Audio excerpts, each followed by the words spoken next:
It is Friday, October 22nd, and we were talking about the corn market today. Corn was higher on the board on Friday. A lot of that being led by the strength that we saw in the wheat market. Wheat and corn sometimes do trade in tandem with the idea that they are alternative feedstocks for animals like cattle. But aside from that, there's a lot of things that we're watching for the corn market individually. In particular, we are getting into the South American growing season, as their growing season is the opposite of the Northern Hemisphere, or the US and Canada. And right now they're getting into planting. And so we're going to be watching their weather very closely for the next few months.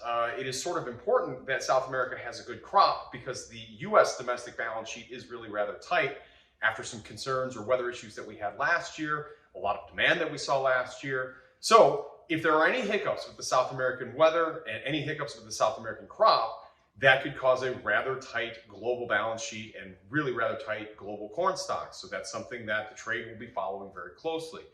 The other thing that's getting a whole lot of talk right now is the cost of inputs that we have for corn. Things like fertilizer, nitrogen, MAP, and DAP have gone really through the roof over the past few months, partially, very much so actually, due to the sharply higher costs that we have in natural gas.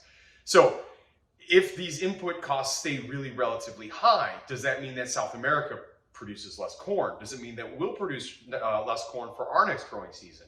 So again, this is something that the market is watching very closely. We're tracking natural gas prices very closely. And overall, there is concern that there is shrinking global supply of corn. So this is something that we will be watching when we're watching that South American growing season and when we get into planting for us as well. In the near term, we are watching demand very closely as far as ethanol. Demand has been really rather good over the past few weeks. We're watching our exports, which hasn't been as good as we've been expecting, but we're hoping for that to pick up sometime relatively soon. So lots of things going on in the corn market right now.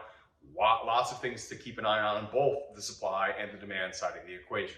Stay tuned, everybody.